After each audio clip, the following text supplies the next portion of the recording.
So, good afternoon, Michael. Welcome G'day, to the Jeff. Medium Podcast, buddy. Yep. How's your week been?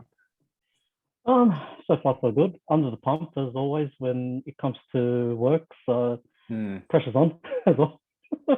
Can't help it. Is it certain deadlines? Is it certain projects? What's Oh, really giving that pressure? Sorry. projects. So I'm kind of my role for this job is a bit different. So I'm kind of technical but kind of sales because I sell a product that is very technical and very specialized. So you gotta know the ins and outs of the product, like just like any product. But the thing is, it's you have to explain how a Mecano set works, and that's the product I kind of sell. What do you mean in terms of the Mecano set? Is it complex? An example would be great.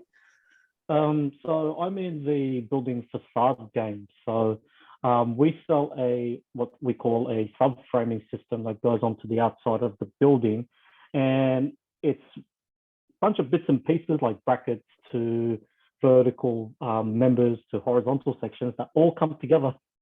Okay. And wow. We do the nerdy side of what goes on to the outside of the building, and we let's let everybody else do what's pretty on the external face. So if you look at any building in the city that has like a particular material on the facade of a building, we will do all the engineering backframing that supports that piece of cladding or rain screen up onto that building. So everybody else does the fancy, the pretty. We do the nerdy. Do you mean the skeletal structure of a building? Yes. Is that correct? Yeah, it's part of the skeletal structure. So any building will have some form of skeletal structure already. Yep. It's just the how can I explain it? There's an extra bit of the framing itself that needs to support whatever materials going onto the outside of a building. So that's what we're into. Mate, lucky I bought you online. This is fantastic. This is very new to me. So what do you mean by Mecano then? Sorry. Do you mean Mecano the kit set or? Yeah, like the kit set. Like it's like a Mecano set. So put all these bits and pieces together and they go in a particular order. Okay. And you've got to put it in a particular way. You've got to fix things like screw fix things in a certain order. Just like Mecano set. Just like a Mecano set. So got it. That's interesting, how buddy. Wow. That's how my boss explained the job to me. You have to sell and explain how this Mecano set works. Wow, interesting. So by trade, you're industrial design, Michael, correct if I'm wrong. Yep. So now you're in a position where you're selling something that's highly technical in the building and construction industry. Correct. And you're leaning more towards sales now, in a way. Enjoy it? Yeah, it's very different to what I'm used to, but some people actually, like one of my previous workmates thought that I would be perfect in a kind of like a technical sales role. I didn't really see it, but she knew that I can talk about a product and convince somebody that it's going to work for their application. So it's kind of combining my technical know-how and how my brain works and try to take that, whatever it is, it could be a zip tie or whatever it is, and sell it to somebody and convince them that it's going to work for them and however they're going to use it. So wow, it's like that adage from that Wolf of Wall Street guy.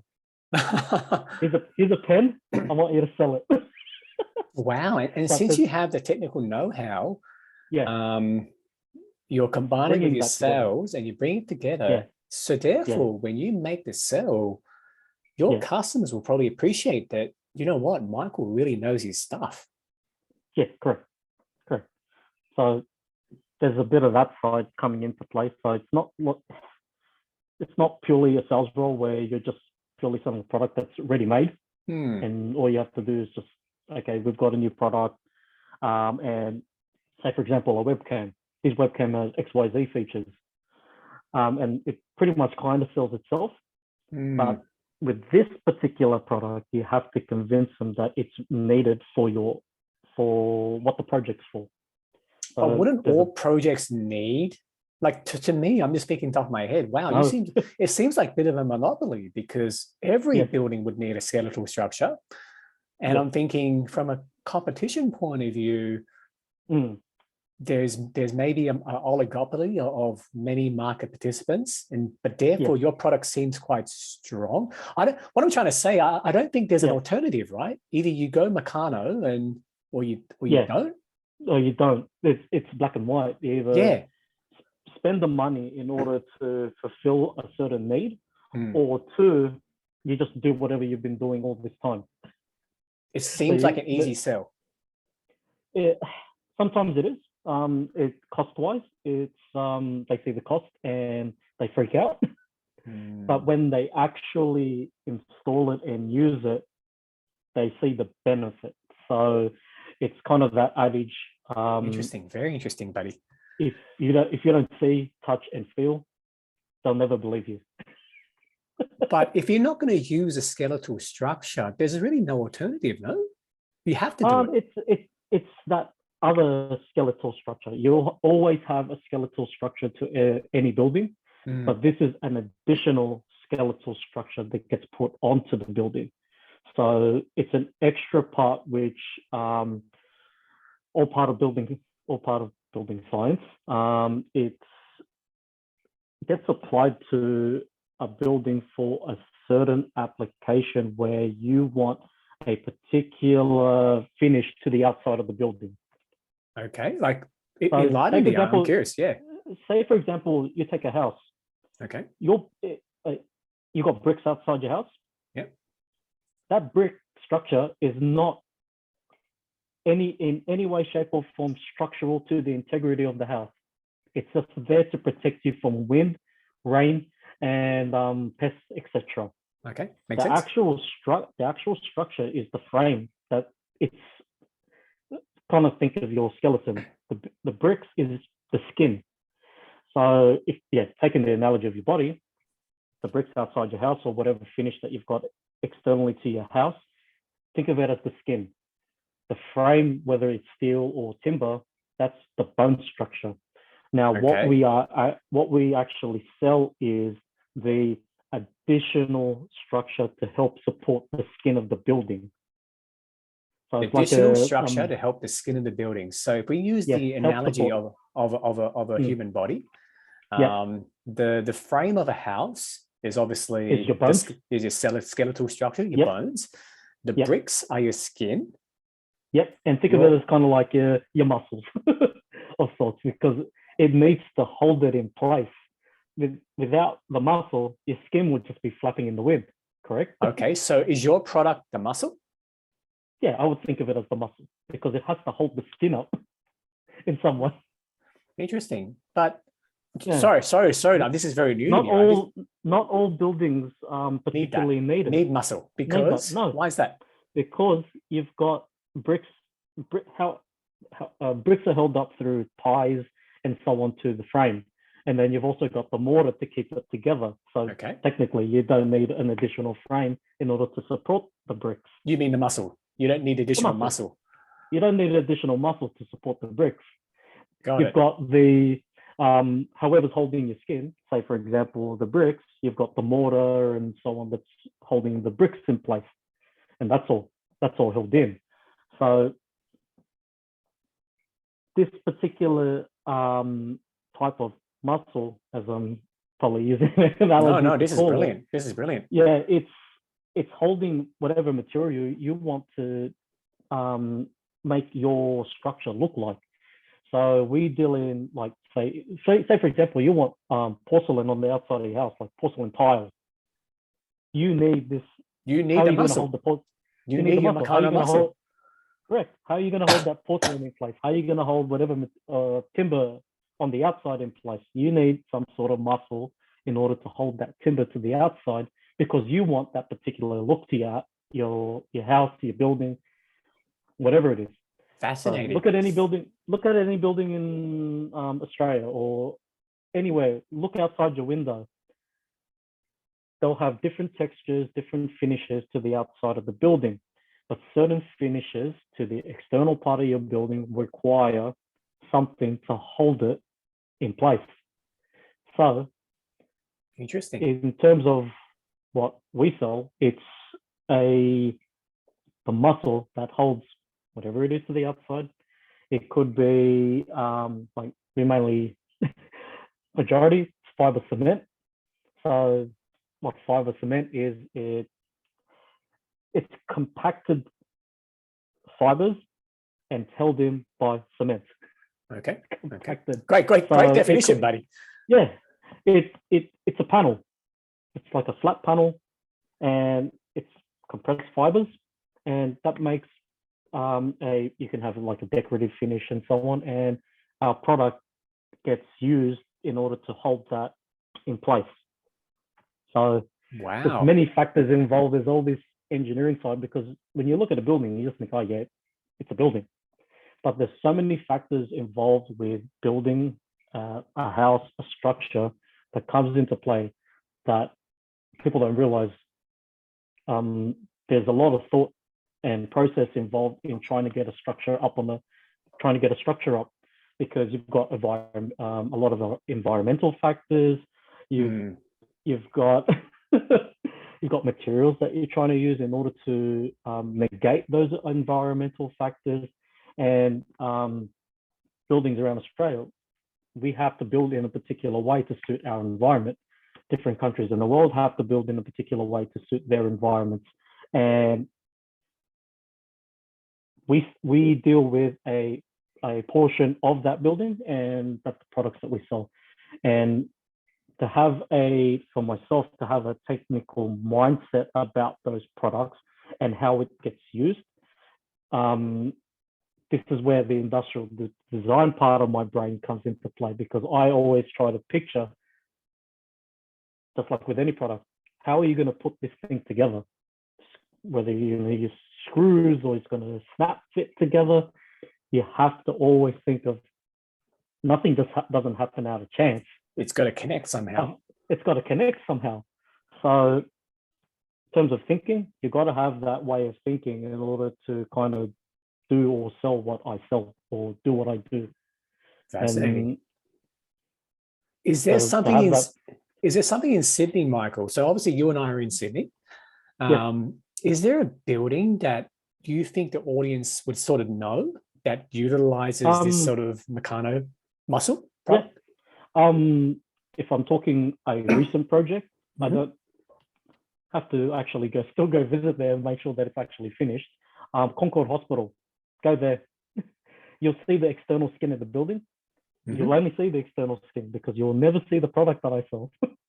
But behind it, there's a skeletal structure there that's holding this skin up in place.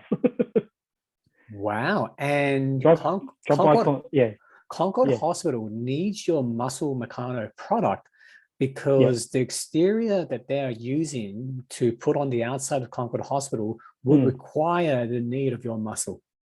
Yes, correct. Interesting. Because they're using a particular type of material and they wanted a particular look. So they thought, okay, we can use your product to hold up this particular external skin. And they will come to us, and then we would help them out in trying to sort out the problems, issues, or specification, as we call it, to apply it to the building. So they do a bit of their homework, we help them out with their homework, and then it all comes together. So, wow, that's fascinating in terms of how a building is constructed, depending on the type of materials that are used. Yes. Different ways. Many variations, combinations, and obviously each combination of how you produce a certain building would require a certain foundational sort of structure or whatever to make that dream into a reality, so to speak. Correct. Lovely. Interesting. Is this an Australian product, Michael, if you don't mind me asking, or overseas, or? No, it's an overseas product that we've brought in, but it's a product that we've Aussie engineered to suit our needs. So we've taken what they've done and amalgamated it with local standards and so on, because anything here requires local standards. So we've tested, engineered accordingly. So yeah, it's done in that way. So anything that gets brought in, anything that gets imported needs to follow localized standards. So company I work for is very into getting things tested, tried and true, has all the engineering information to support what we sell. And that's a major point that we try to reiterate with our customers. It's not a simple matter of selling something and expecting it just to work. No, you can't. It's so important. We need to know that it's going. Yeah, you need to know that it's going to work. You just can't sell something and expect people to have that trust and faith that the product's going to work. You need to provide kind of like the backup to say, yes, we've done it to XYZ conditions.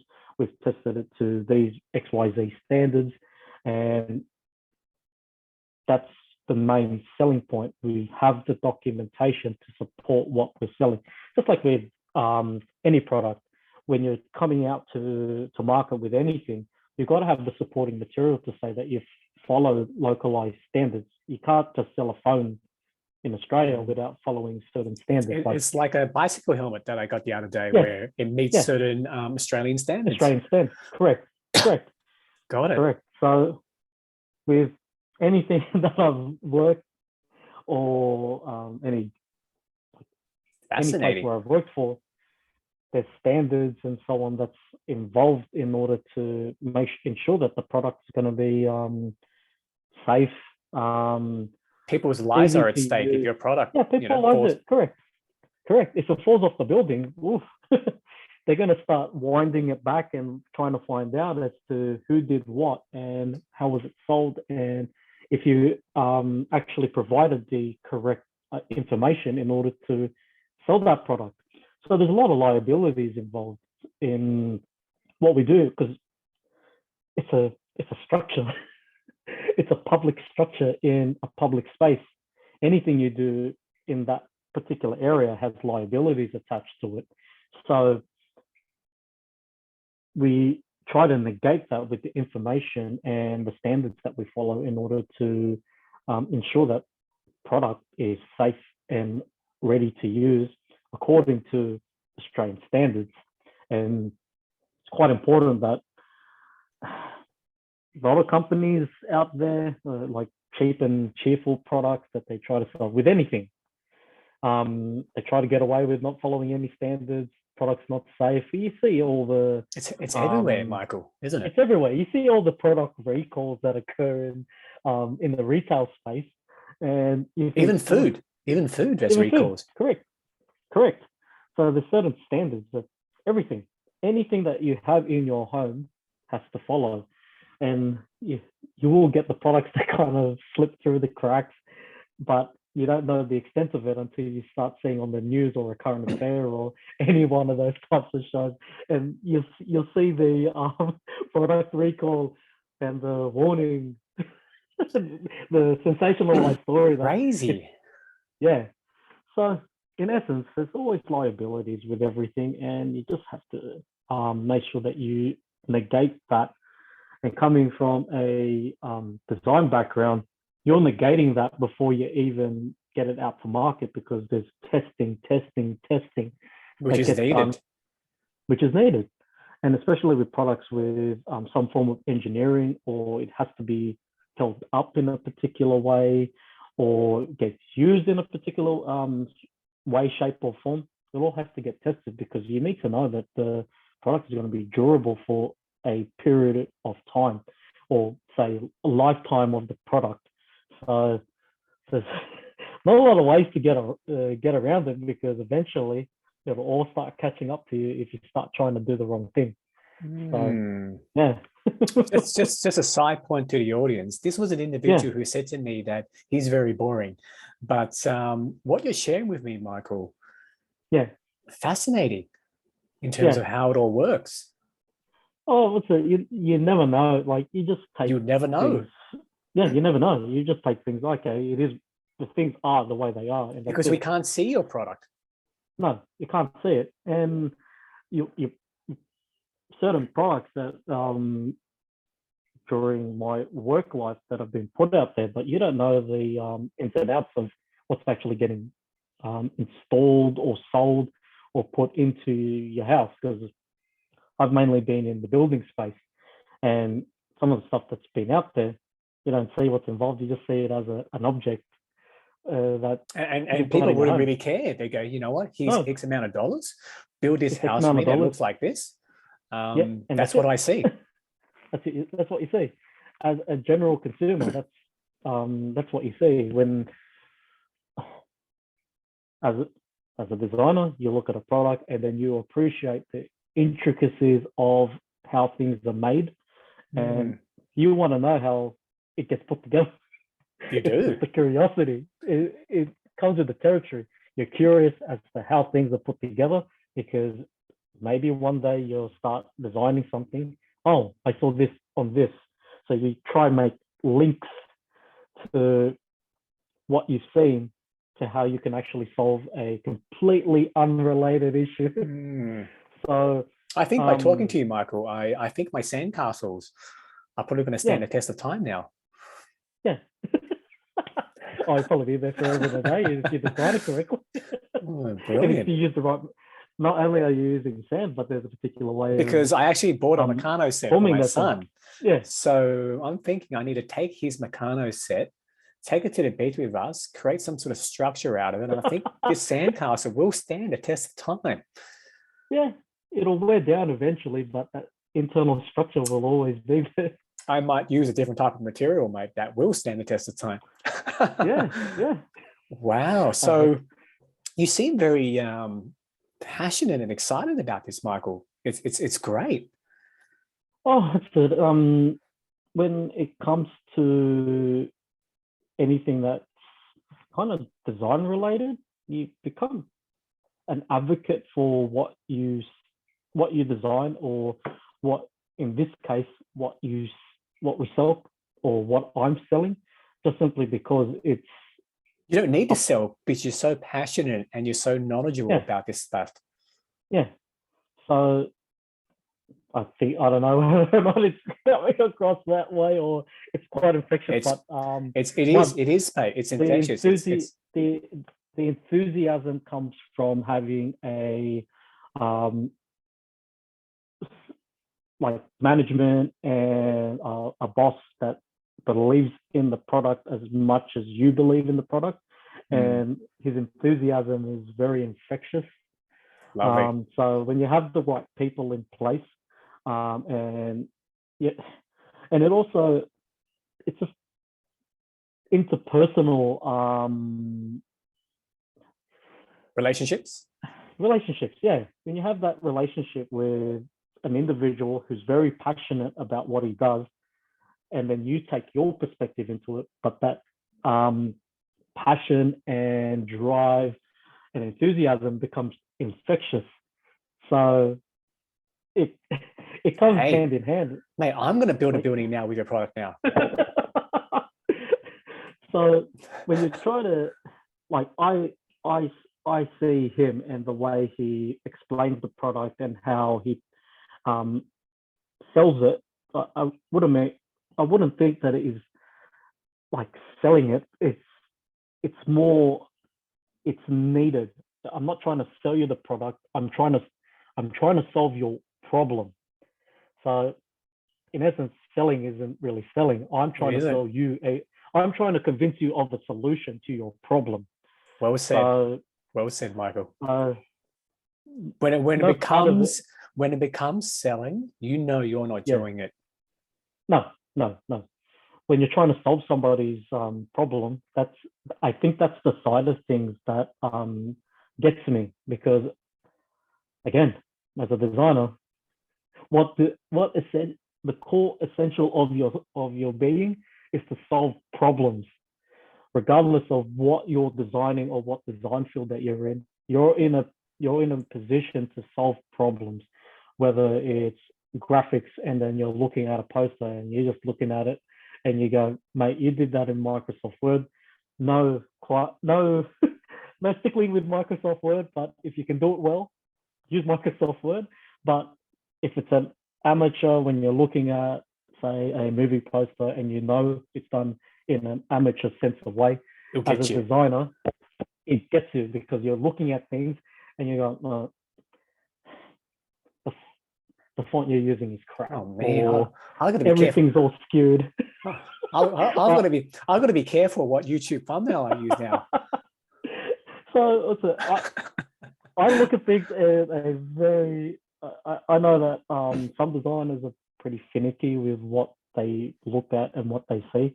I am one of those people that looks at things and just knowing what I know, I'll look at it and analyze it and just go, well, maybe you needed to move this a bit that way, or maybe you can see basically when someone has 10 vertical lines, you know that the sixth one is probably out by a millimeter or two. Correct. That's me. I get that finicky with certain things. I think it's like an OCD type thing. Is it? I see like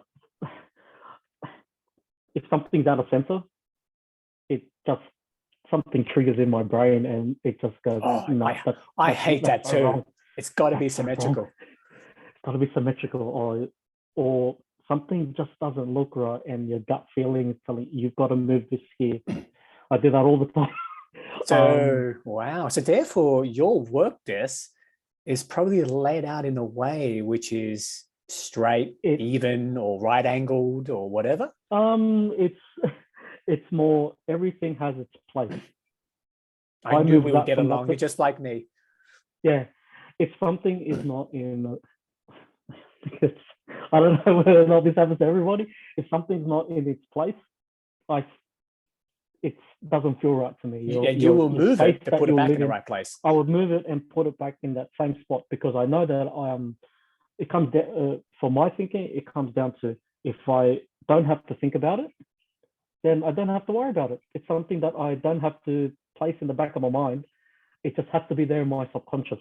I know that this is where I put my pens, and this is where my pens are always going to be. I subconsciously will reach for that same spot without even realizing it and grab my pen. That's how my brain works. Because you know that you always put your pen on that right-hand side, for example. In that exactly the same spot. So I've got to put my computer, my keyboard, and my notepads and stuff in a particular way and set it out in a particular way. No matter where I am, I will set it out in exactly the same way because I know that I'm going to reach for that same spot and it's always going to be there. And plus, I don't want to think about little things like that. Oh, there's my pen. You waste so much time during your day just simply because you're trying to find something that isn't where you're meant to be putting it. So you're super organized as well. Think about it. How much time do you waste if you put something in random spots every single time? And every day you go, where did I put it? Where did I put it? Where did I put it? Because I'm noticing now the older I get, the more forgetful I become.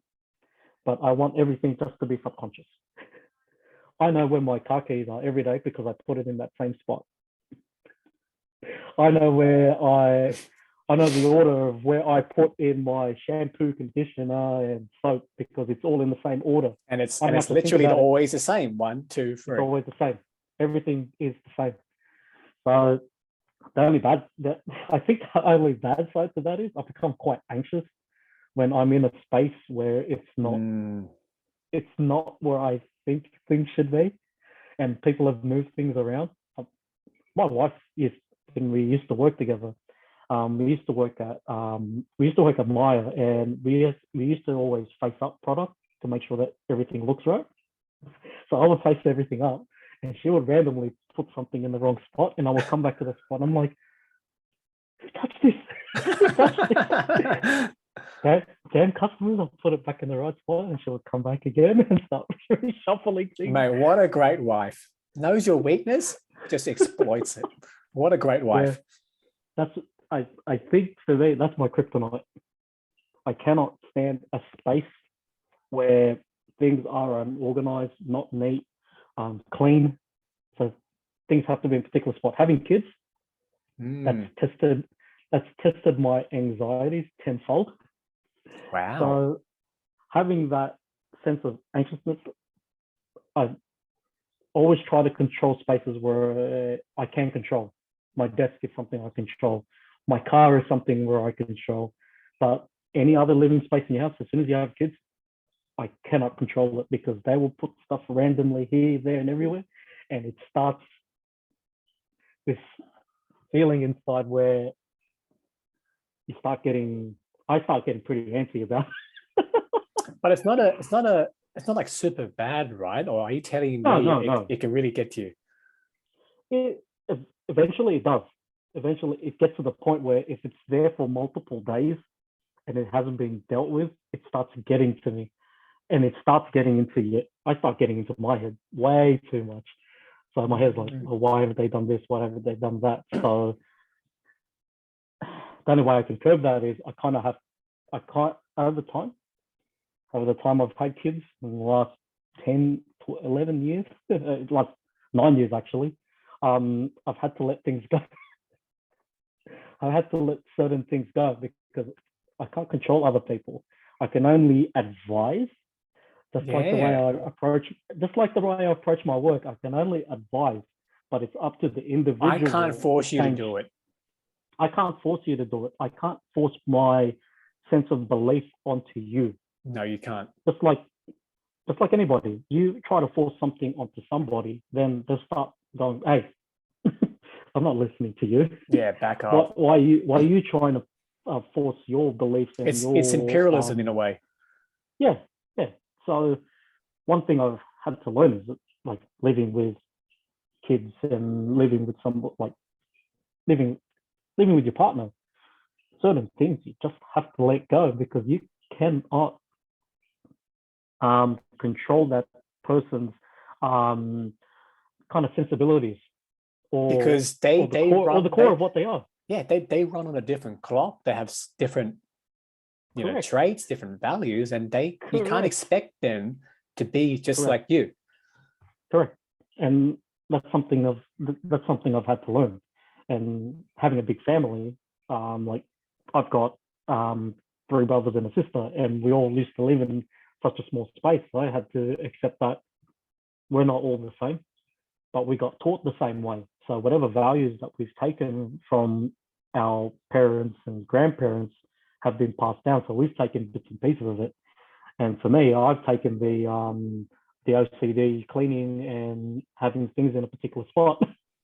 And if you walk into in a space where I'm generally am 24/7, like my workspace, everything has to be in its spot. And you will protect that. I will protect that space.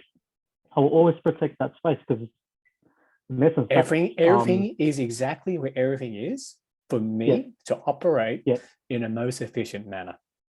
Correct. And that's the way I think. Everything has to be, in a way, kind of time efficient. And I always find a way of trying to do something quicker.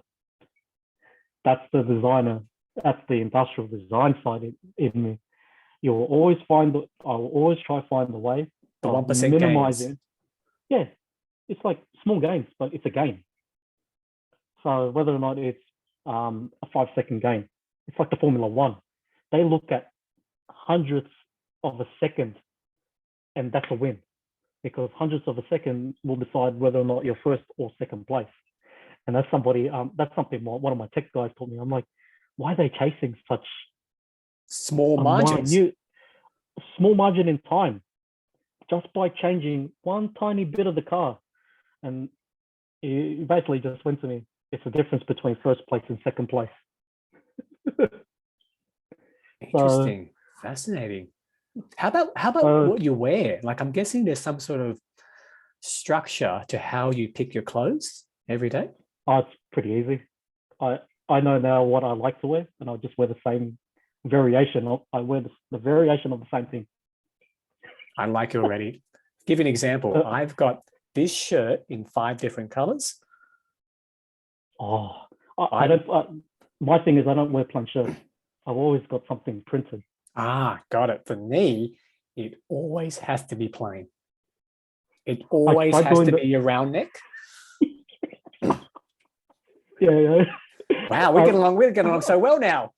I know. I've got it the same. I mostly shirts are like this. Mm-hmm. If it's a collared shirt, it's mainly for like formal occasions or whatnot. Like it's more casual kind of occasions, but majority of the time, it's a shirt that I like to print on it, and or I'm a fan of the cartoon character that's on it. Got it. Interesting. But it has to be drawn in a particular way and designed in a particular way that I like. I just don't buy like this is what a One Piece shirt, like the anime One Piece. Yeah. And I'm into it, but there's certain designs of the way they put the characters onto the shirt that I don't like. Even though I'm a fan of the cartoon, I'm not a fan of the way they put the design on the shirt. And that's the designer in me. I like it in a particular way. So I pick according to how, that looks cool to me. So I buy it accordingly. So all my shirts have some sort of print on it. I've gone from a phase of just wearing plain. I went from printed to plain to print. So this is the next phase. I've gone back to print. Wow. Normally, I don't wear hats with print. Yeah. I wear hats that are just one shade color. Oh, I go a sporting team. Always a sporting team. I hate patterns. I was little. I would go plain with a logo, and that's it. So whether or not it's mainly NBA teams, because grew up loving the NBA, grew up that 90s era. I can't really watch the current way the NBA is. You should. It's pretty good. Players play. I know it's good, but when you watch the old school games, because I'm a 90s kid. So Jordan, 90s kids. Shaq. The Jordan, Shaq. Once it left from Dikembe Mutombo. Oh yeah. Hakeem Olajuwon, Sean Kemp, John Stockton, the mailman. Yes. Yeah. The mailman. Alonzo Mourning. He was one of my favorite characters. He was one of my favorite players. So I collected all the cards. Me and my brother. Sorry, Alonzo Mourning or Karl Malone, sorry? No, Alonzo Mourning was one of our favorites. Got it. So we had all the cards because it was the time of Shaq. We didn't like Shaq at the time because he was very he was still young. Yeah. He was still young then, so he was very aggressive when he played. So we didn't like that much. We liked the nice guy. So we picked number 2 draft pick of that year, which was Alonzo Mourning. Who was number 1 in that same year? That number 1 of that year was Shaq. Wow. I believe. Correct me if I'm wrong. So number 1 of that year was Shaq. Number 2 was Alonzo Mourning. So there were 2 centers of that particular draft pick year. And we like Shaq. Don't get me wrong. Love Shaq now because he's hilarious. But at that time, it was Alonzo Mourning that we were drawn to because we were fans of the Hornets. Massive fan of the Hornets back in the day. But it's the Bobcats now, right? The Bobcats. Yeah, it's the Bobcats. So we followed the player, not the team. So I went to the team where the player went to. So it transitioned to that to Miami because that's where he went to. But then when it was Kobe and so on, I was still following. But when Kobe decided to, like the last, I think it was about 5 years where I stopped watching the NBA, and I watch it now, and it's not. I don't feel like it's the. You got the characters. The Why characters. I don't know. I always get drawn. Like I'm into anime and TV shows with storylines, and you get engulfed in the character. You get engrossed in that character, and then you start seeing kind of like a connection between yourself and the character. Yeah. And that's what still sticks with me with that particular point in time in the NBA. That era in the NBA. Now you've got characters, but they're not they're not the same. Here's the thing, Bay. Is it because you're no longer younger? Therefore, Probably. you look at these characters in a different light? Yeah, probably now. I look at them in a different light. Because you're no longer 10, 15 years old anymore. No. And I look at these, I'm looking at it from an adult point of view, and I just, some of the players, some of them are just sport brats. Like that whole situation with Ben Simmons, I'm like, come on, man. Yeah, I don't know what actually happened there. Like, I can't remember. What was it? Money? Money is always involved, right? It's always money involved, but I didn't understand the situation. I don't fully grasp what that situation was. All I saw was from the surface, and all I thought was, oh, come on, man, he's just a sport brat. Yeah. Like, come on, it's about the game, not about your sensibilities. Or if you're having mental issues, that's one thing. That's a different game. That's a different game. Like, I won't touch that with a 10-foot pole, because everybody has their own it's very unique, it's very nuanced. Yeah. That's something I will never comment on, and try to push my own beliefs about mental issues. But when it comes to, you've got a job to do, it's your job. However you want to deal with it, that's your thing. But look at your job, and that's what you're meant to do. You're privileged and talented enough to play for the NBA. Deal with your job. Whatever you got on the side, that's your problem. That's your problem, and you got to deal with it in your own way. But the way he dealt with it, I think, from my perspective, immature. It wasn't the right. It was very immature. Correct. You won't see any of the players back in the day dealing with a situation like that, because of the way, the role of social media and that. Yeah, like, it's changed the game. You do not see that. The only time, well, that was interesting enough. You watched, if you watch The Last Dance, you get to see the mental issues that these players had to deal with Michael Jordan, and the fact, like, his mentality and the way he plays and the way he approaches the game, completely different. Because you don't see that part of it. You don't essentially see that part of it. You only saw what you saw on the TV. And you don't. Well, like anything, Michael, right? Like, you don't see the. You only see the surface. You only see the front, right? I don't. Yeah. That's why when I speak to anyone, Michael, no judgments, because I don't know what you've gone through. Yeah. In the background, I don't know what you're like. Yeah. Whether it's an upbringing thing, whether it's something happened recently, we all have a battle, don't we? Oh yeah, definitely. And like, when I meet somebody new, I ask questions. I don't tell nothing about myself. I try not to. Tell nothing. All I do is listen and try and see what their story is, and try to. I think that's the see their point of view. Yeah, I always try to see their point of view, and if that doesn't align with the way I see things, and that's fine, because you are your own person. You have your own sense of belief, your own sense of thinking, and just like what we talked about earlier, I can't force you to do X, I can't force you. I can't force you. And when you deal with it, like, say for example, a workplace environment where you've got people thinking in a particular way and it's not the same as yours and your values and the way you've been brought up, there will be clashes. And been there, done that, and I've had to not step down, but more try to see it from their point of view and try to come to some form of acceptance.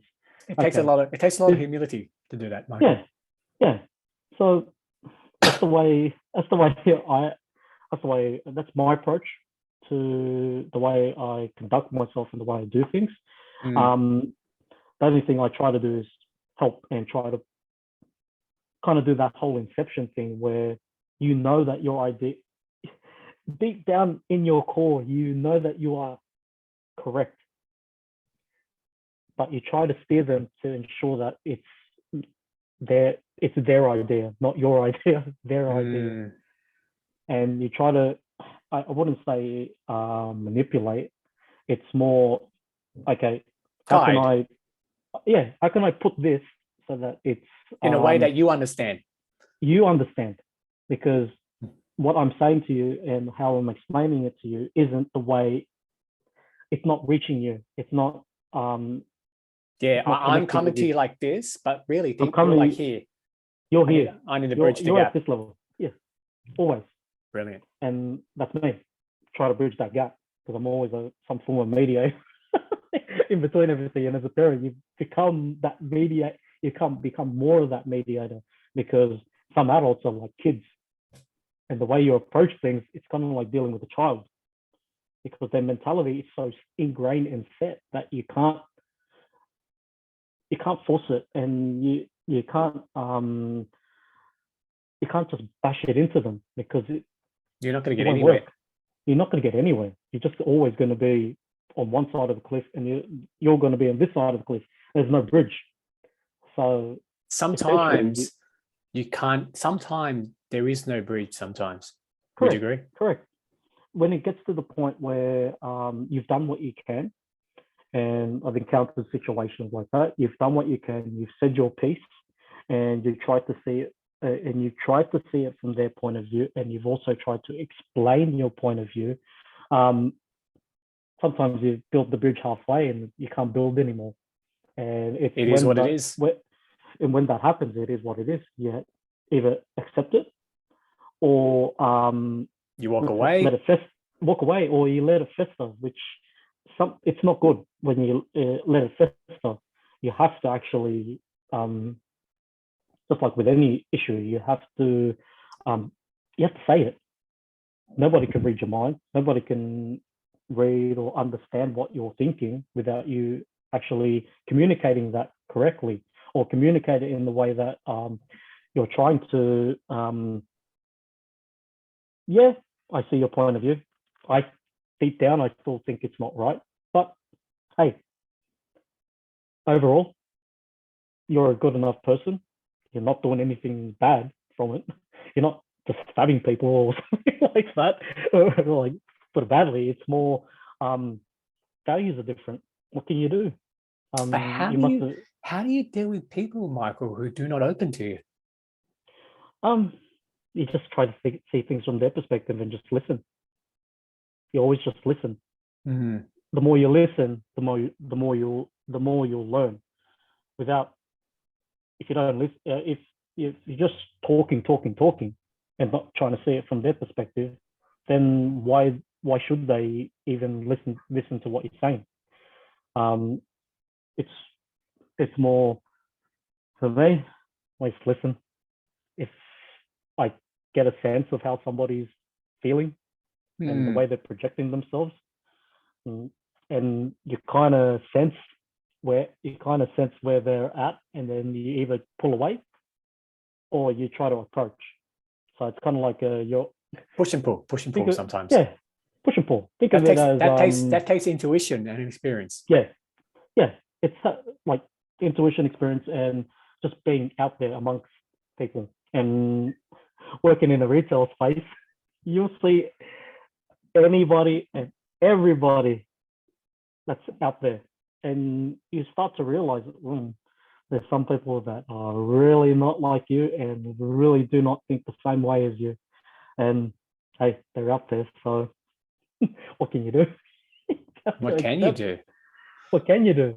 You just have to accept you're there, I'm here, I'm not in your life, so our interactions are fleeting. So it is what it is. Unless they're in friendship circles and so on, that's when it starts becoming a bit daunting. When you don't agree with something, it's become an issue. You don't air out your grievances, and lo and behold, friendship starts crumbling because it's all superficial. So deep down, like, you always have to look deeper than what's on the surface. So just like, I don't know how you are with, say, friendships or interpersonal relationships with people at work, but I like to get to know and understand the person that I am with, in order to, one, like have some form of relationship with them, or you've got to work with them. You do. Each workplace is very unique, and some people you probably wouldn't mesh with on a at all. at all outside of work. But there'll always be that small few where for some reason you're just drawn, and you'll feel it. You know when you want to explore or even build that relationship with them, when you have that small connections become multiple connections become bigger connections, and then all of a sudden, once you're out of this space, like say for example, you leave a certain job, it's, for me, it's not always the job that you kind of the job is a job, but it's the people that you work with is what makes the job self-satisfying. It's the people. It's a relationship we have with one another. Yeah, you can have the best job. Say, for example, you got a job at like Apple or Google, dream job, but the people are crap. How can you continue every single day dealing with that and also deal with your workload? If you don't have that support or feel like you have that support or have that relationship with people in your workplace or whatever environment that you're in, how can you go to that? How can you go to that environment every single day and have to deal with that? Because it'll tear at you. It'll tear at you, and it start affecting your core being. And if it starts affecting your core being, geez, you'll feel it, and it'll start affecting any other relationship. It's self-sabotage. Yeah, correct. It's kind of like you stay in a place where it's toxic, and you're there just for a job's job, I guess. It's painful. But it's painful. It's painful to do that every single day. You can build some form of resilience, but it starts becoming like a bit of a Stockholm syndrome situation. Stockholm syndrome, when you leave that place and then you go to a better place and you still harbor that sense of like feeling that, oh, everybody's going to be against me. You start having crazy, those voices. It becomes quite intense, but nobody can understand it unless somebody actually listens to your story. And hence, coming back to what you're saying, Michael, you go into a conversation listening, asking questions, not going, da, da, da, da, da, da. Oh yeah, this is me. Look how wonderful I am, and this and that. I'm the best. This is so many accolades. You have to talk to me, by the way. Yeah, not the case. I'm like, not interested in that. I'm not interested in what you do, how you do it, and what you've achieved. I'm more interested in, okay, where you're from, how did you get brought up, what school you, kind of like, what group of friends have you got? How have you built your values over time, so to speak? Correct.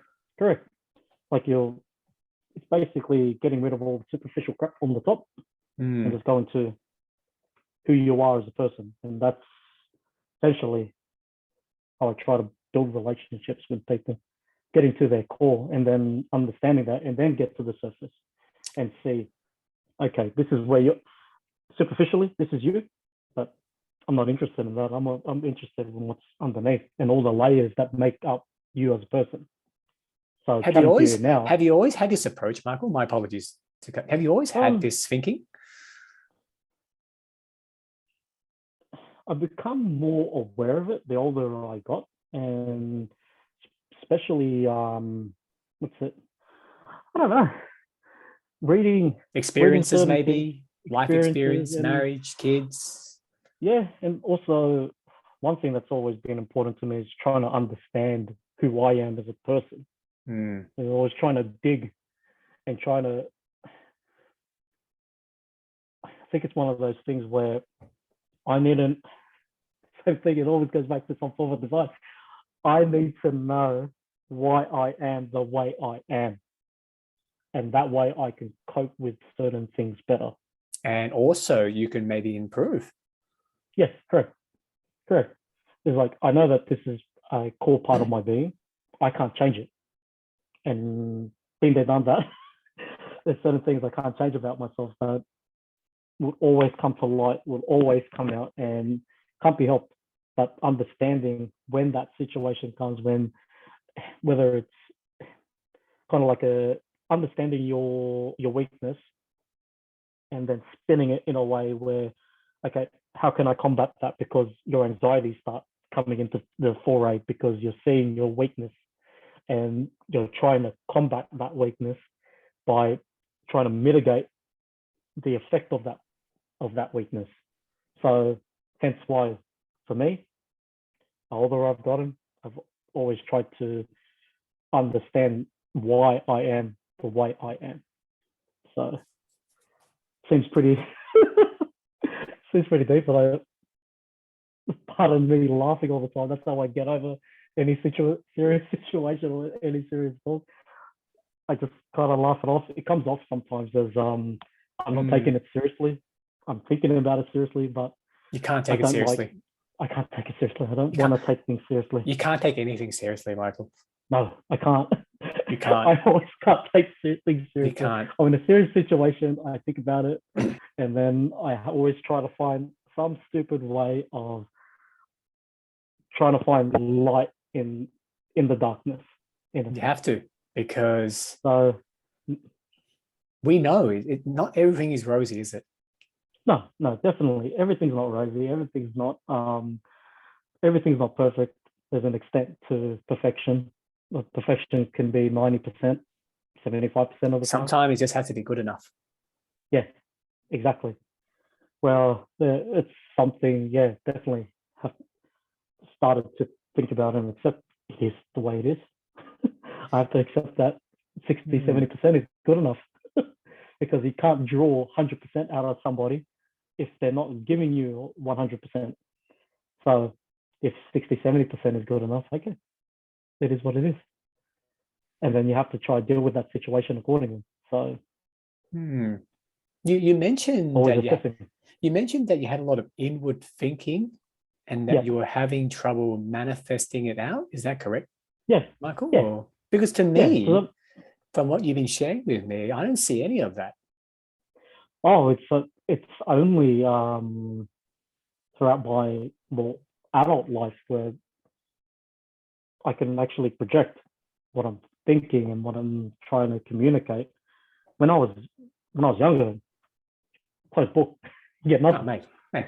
Well, we're all clueless, Michael. It's okay. Yeah, clueless. You don't understand yourself. No idea. I thought I was invincible. Yeah, exactly. You don't understand yourself when you're 13. You thought you can conquer the world. Yeah. But when the reality kind of hits, you're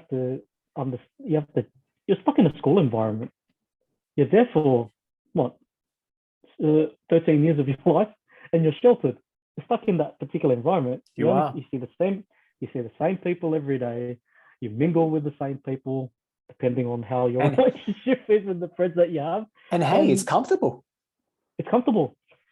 As soon as you're out there, as soon as you finish your HSC or U10 or whatever, you start looking for a job, or whether it's a part-time job, casual job, whatever it is, you start seeing the world in a different way because you're interacting with different people and you're thinking, well, you're a bit weird, or hey, calm your farm. Hopefully I didn't say anything to offend you or whatever. This is just my way of thinking.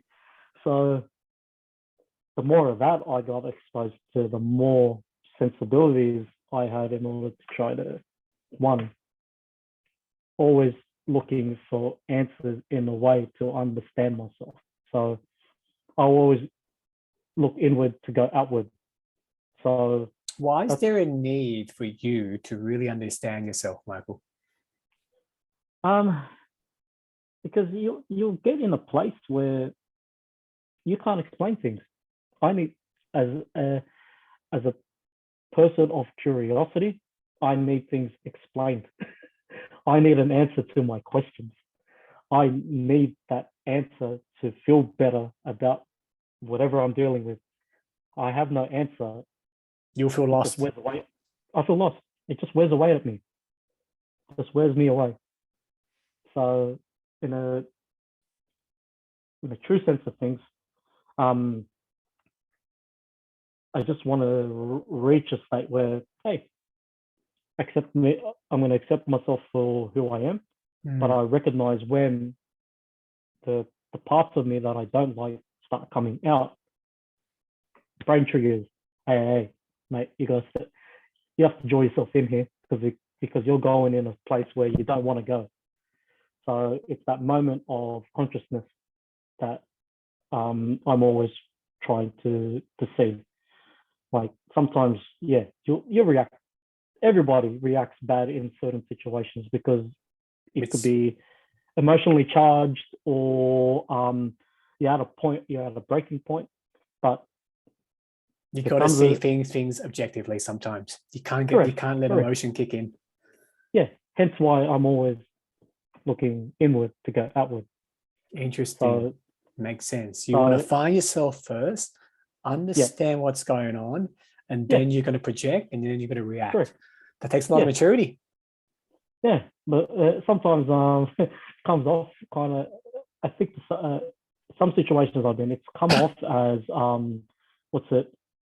why aren't you responding? Or I'm like, well, thinking about it. I'm thinking about it. You put me in a place where I don't want to respond to you out of emotion and out of spite. I want to respond to you in a way where I've actually thought about your question. And I'm going to respond to it in a way where I've actually thought about your comment or your question or feedback, I guess. And okay, I've taken what you've said in, and this is how I'm going to respond. I'm not the type to just go quickly respond to something, because in my head, I'm like, shut up. My is always you're containing your ego, Michael, yeah? Correct. Yeah. Yeah. In a sense, yeah.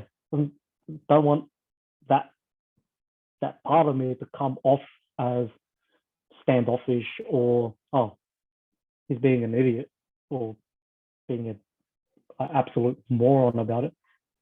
I'm trying to process what you're trying to say to me.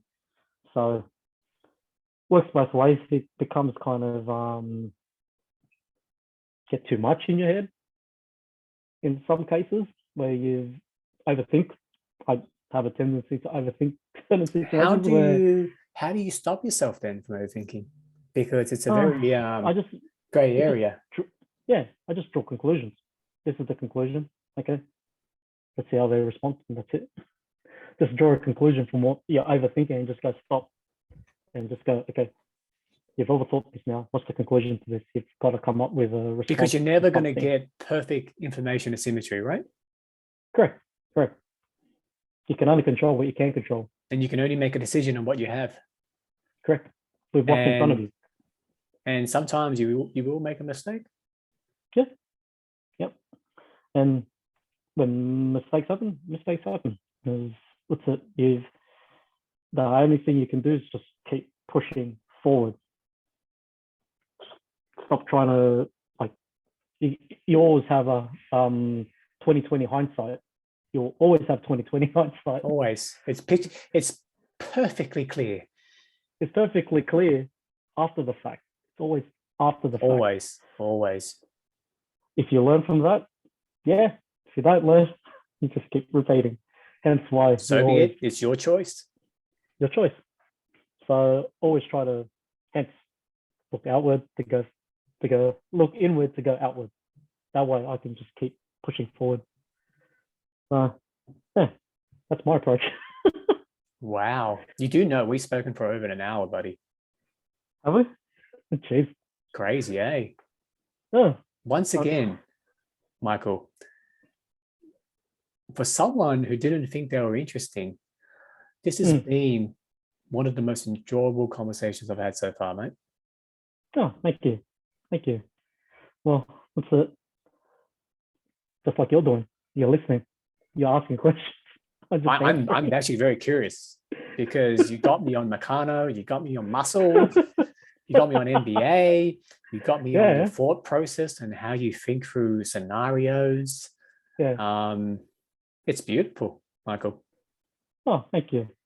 That's it. I'm just like anybody out there, I guess. We all have our own thought process, likes, dislikes. We do. I've learned a lot from you, mate, and I really appreciate the reminders. You know, we think very similar, Michael. Oh. Yeah, it's nice how I don't know. It's really corny, No, say it. Just say it. It's for some reason the universe will bring you people into your life. You don't know why, don't know how, but for some reason there'll always be those people that you encounter, whether it's fleeting or ongoing. But you meet people for some reason, and they'll either play a small part or a large part in your life. So however you take it or however you react to it, hey, it is it is what it is. It's your own. It is what it is. I agree. Yeah. I think sometimes a lot of us, dare I say, every single one of us, we overanalyze, we overcomplicate. Sometimes I find that a lot of us are walking oxymoron, if you know what I mean. Big time. Big time. I'm looking too far into myself that I can't get out. Sometimes you look too far in, and I'm practicing X, Y, Z. I'm advising people to do 1, 2, 3, but when it comes to myself dealing with X, Y, Z, I run the other way. Exactly. And that's everything I'm talking to you about now. Sometimes I don't listen to myself for some reason. Go the other way.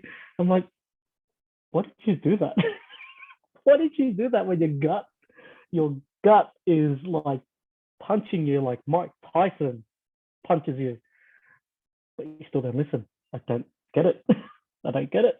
And then you start coming back from that designer mind, you need to know why. Yeah, you need to know why. It's like your gut feeling was screaming at you. Why didn't you move that 0.2 of a millimeter when you had the chance? That's why I'm getting into like aerospace science. When you're designing stuff, you're looking at 4 decimal places or 3 decimal places when you're looking at certain dimensions. In my case, originally starting off, you're looking at 0.1 or like 1 decimal place or 2 decimal places, and that could make or break something. And when you're looking at it, when you're looking at something, you look at your drawing or you look at what you've made, and you just go to yourself, why didn't I move that 0.2 of a millimeter then, or 0.2 of a millimeter this way? But like what you said, hindsight is 20/20. Exactly. That's where what's it? You can't be too hard on yourself. You can't be too hard on yourself, can you? You can't, because you always get that point where, why didn't I look at that? How could I? How could I not do this? And of course, you would only know you did that because you look back and analyze. Because when you're there in that current moment in time, you only had what you had. You had to make a call. You made a call. Whether it was right wrong. Or wrong. Yeah. It was wrong. You made a call, and that's it. You not suffer the consequence. You bear the consequences of that 0.2 of a millimeter. Every that's decision daunting about being a designer. But in life, Michael, every decision comes with a consequence. Yeah, it's inevitable. It sure is. It's just like the whole Marvel universe. I love cartoons. Okay, say it. I love it. Tell me. It's like, what's the example? It's like the multiverse in Marvel. You make one decision. That one decision could split into it would just cascade. Yeah. Just cascades. It's a sliding door moment. You're in that point in time. Your decision is X, Y, or Z. You chose the decision X, and it takes you somewhere. And then you start thinking, what if I took decision Y or Z? Where would that take me? Coulda, woulda, shoulda. Coulda, woulda, shoulda. And when something comes my way, I start thinking about it, and then sometimes it gets to a point where I'm looking too far ahead in order to see what's in front of me. We all do. So what my brother-in-law told me was, I was panicking. I was going for a job, and it was like 90% there. And then I started thinking about how I'm going to get to work, how I'm going to arrange the kids. I haven't gotten the job yet, but I've gotten so far into my head. I gave him a call. Yeah, I've got this. Where do I start? Him a call. Yeah. I gave him a call and he goes to me, hey, you need to take a step back here. Grab your phone. Grab your phone. See that? What's in your hand? That's real. That's now. What you're thinking is not real. It's not now. So yeah, he was basically telling me, hey mate, back off. You haven't. Back off. Yeah, you're not there yet. You're only at the starting point. You're at that moment where the road's going to split. Whether you get it or not, that's a whole different day. What you've got now, what you physically got in your hand, that's now. So I go, okay, all right. That eventual way of me calming down, I was like, okay, I feel better. Hold my horses. Hold my horse. Hold your horses. The horse hasn't bolted yet. You still got the reins. You're okay. It's all right. So it's funny, Michael, about oh, sorry, as you were. You're thinking, sorry. Yeah, it's curbing your anxiety. So I have every time I get into that similar situation, I think of what he said to me. I go, okay, look at what's in front of you. That's real. Right here, right now, that's real. Anything you're thinking outside of that, the horse hasn't bolted. The horse hasn't bolted yet. So you're not trying to chase it yet. It's still with you. Everything's as is right now. Nothing's changed. So in essence, it's just curbing that anxiety that comes across sometimes. It's like that other analogy where when you see a duck in a pond, you just see him going away. But if you actually get a camera and look at what's underneath, you'll see those little legs like going 100 miles an hour just to keep afloat. But nobody ever sees the fact that no one does. In your head, you're the little legs that are doing this, and on the surface, everything looks normal. But you're struggling. Underneath. But you're struggling. You're struggling. You're trying to keep on top of it, and yeah, just like with everything, you're trying to keep afloat. All of us are always trying to keep afloat. You're trying to be that duck in the pond. I sort of wondered as a dad, and your dad too, of course, Michael. How do you teach these things? Can you? The only way you can teach it is when they've encountered it themselves. Exactly. No matter what I tell you, no matter what you tell your kids, it's not going to get in it. No, they're not going to get it until they're forced into that particular situation. And you've got to explain to them that everything's going to be okay. This is the way I will deal with it. But you can deal with it however way you want. But this is my advice to you. However you take it, it's up to you. Your choice. Your choice. It's always your choice. You know what's funny, Michael? Certain things. You know how people keep on saying, oh, I remember what my dad said. Oh, I get it now, right? But you only get it because you become a dad. Yeah, I get it. Like anything that my mom said to me, and it's all starting to come out. When you hear about it, you know what's funny?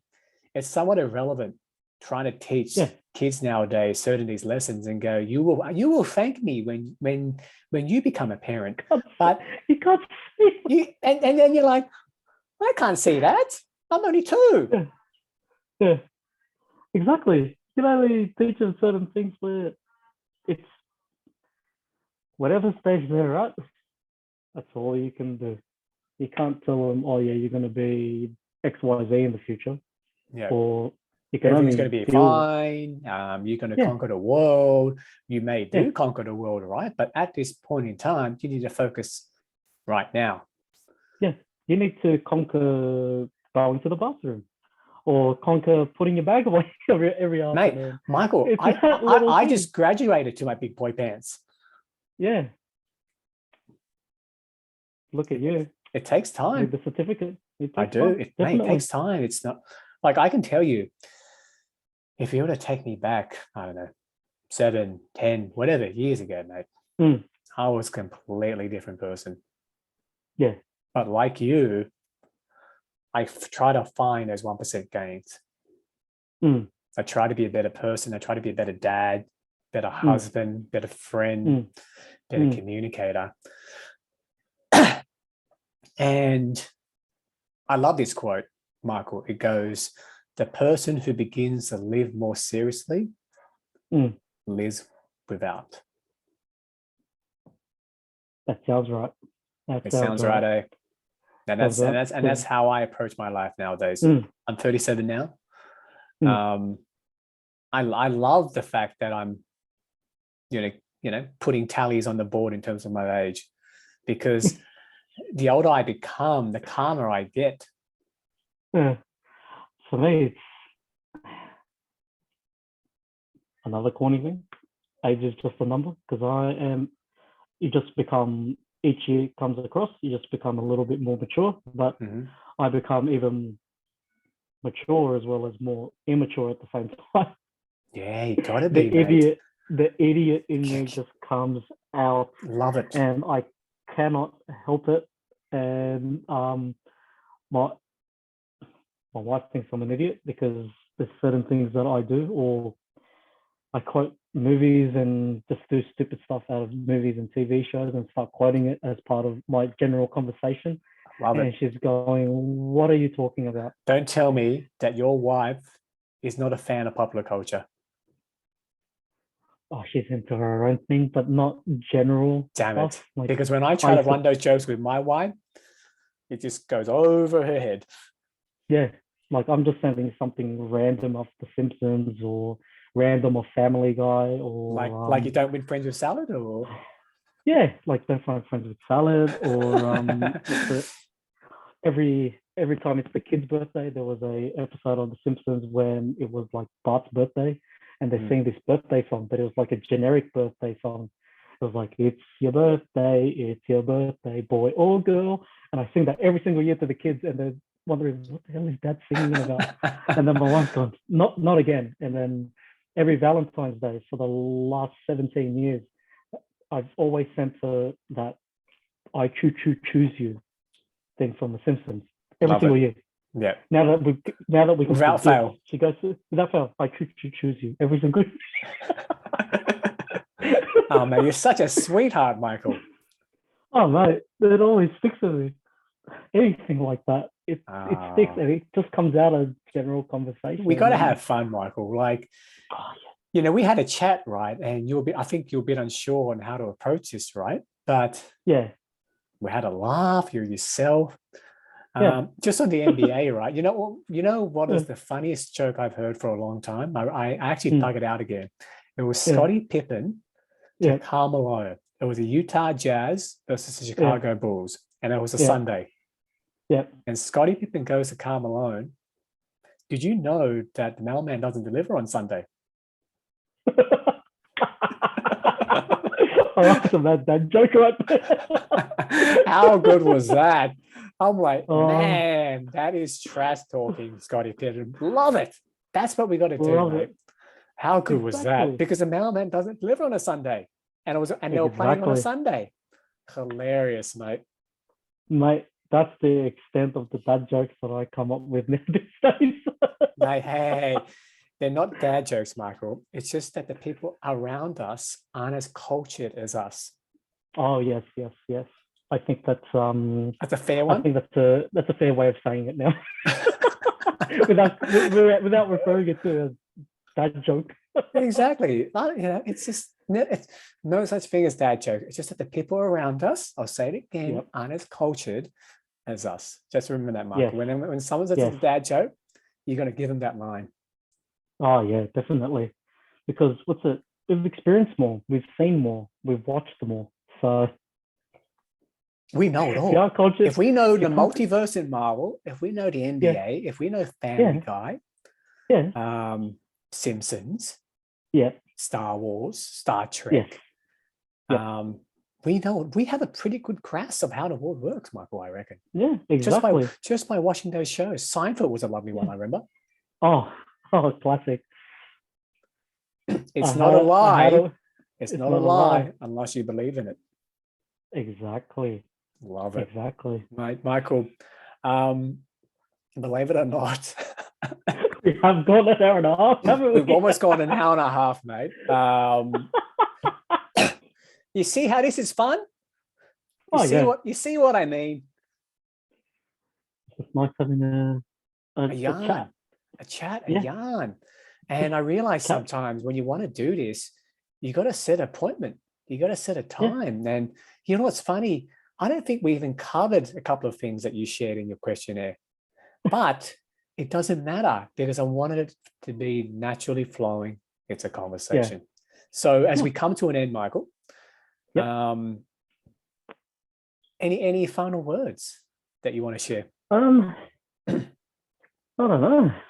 It could be a line from Family Guy. It could be a line from South Park. I forgot about that.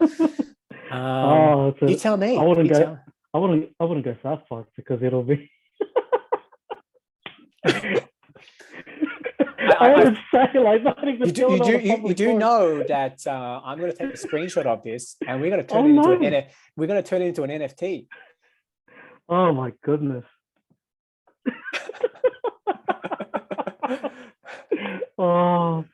What's it? Final words? It's just, I don't know. You don't have to be serious, by the way. Like I'm not expecting some divine last few words that's going to change the course of mankind.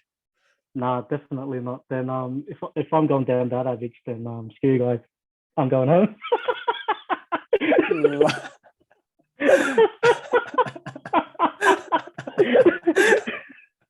I was going to put the voice, but not. Michael, that was a brilliant end to this conversation. Seriously, just there's the maturity level right there. That's for you, my friend. It's a very sophisticated, new age belief of maturity. I love it. Michael, it's been a pleasure, buddy. Thanks, Jeff. It's been a pleasure chatting to you about random stuff. Love it. Yeah. And you know why? Because you don't win friends with salad. With salad, definitely. Don't win